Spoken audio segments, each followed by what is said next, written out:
रामनगरी अयोध्या में आचार्य पीठ तपस्वी जी की छावनी के महंत परमहंस दास ने एक अनोखी पहल की। आज तपस्वी जी की छावनी के आश्रम के बाहर परमहंस दास ने बैलगाड़ी का पूजन किया है। प्रशासन और समाज से बैलगाड़ी के प्रयोग करने की अपील की।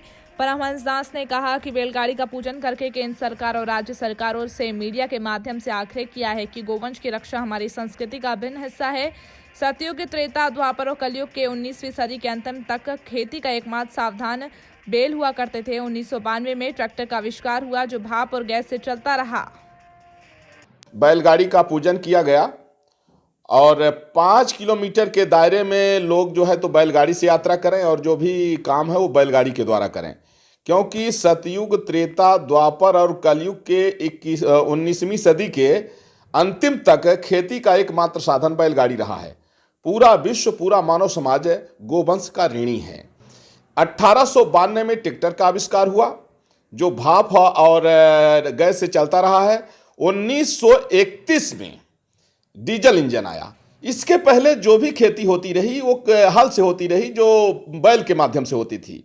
और जब से जो है तो ट्रैक्टर से खेती होना शुरू हो गई, तब से जो है तो बैल जो है लोग कसाई खाने में बेचने लग गए। बैल जो है तो जगह जगह जो है तो कचड़ा खाने के लिए मजबूर हैं, लाठी खा रहे हैं। तो मेरा मानना यह है कि भारतीय संस्कृति जो है गौ गंगा से है, ऋषि मनीषियों से है, और कोई भी राष्ट्र अपनी संस्कृति को खो करके वह सुरक्षित नहीं रह सकता है। तो जो पापी, दुराचारी, अन्याचारी, बलात्कारी जो है मुगलों का शासन रहा, तब तो कोई सुनता नहीं रहा, और लुटेरे ब्रिटिश में भी कोई नहीं सुनने वाला था। और राष्ट्रवाद की विरोधी पार्टी कांग्रेस के समय में जब जातिवाद और परिवारवाद की राजनीति चल रही थी, नफरत की राजनीति चल रही थी, उस समय भी कोई राष्ट्रवाद की बात नहीं सुनता रहा। अब सत्ता परम राष्ट्रभक्त आदरणीय प्रधानमंत्री नरेंद्र मोदी जी के नेतृत्व में संचालित हो रही, तो आवश्यक है कि ये जो हमारी संस्कृति विकृत हुई है उसको पुनः प्रतिष्ठित किया जाए।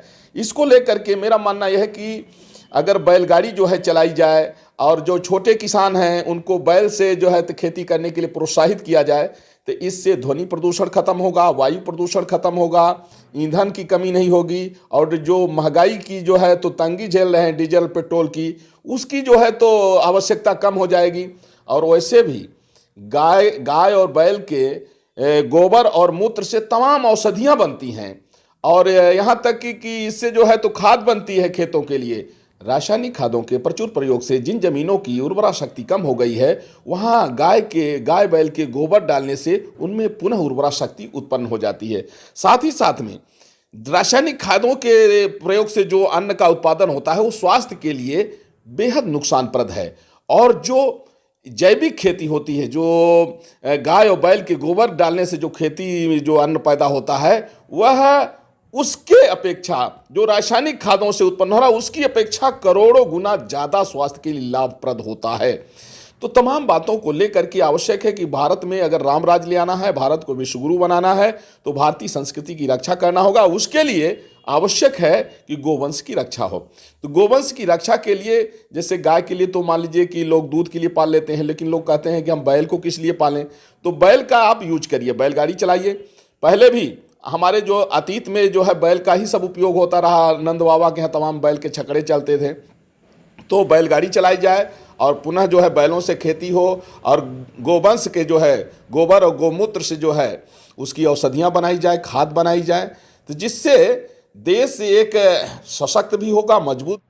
लेटेस्ट न्यूज देखने के लिए प्राइम ब्रेकिंग न्यूज चैनल को सब्सक्राइब करना ना भूलें, और साथ ही डेली अपडेट्स पाने के लिए बेल आइकन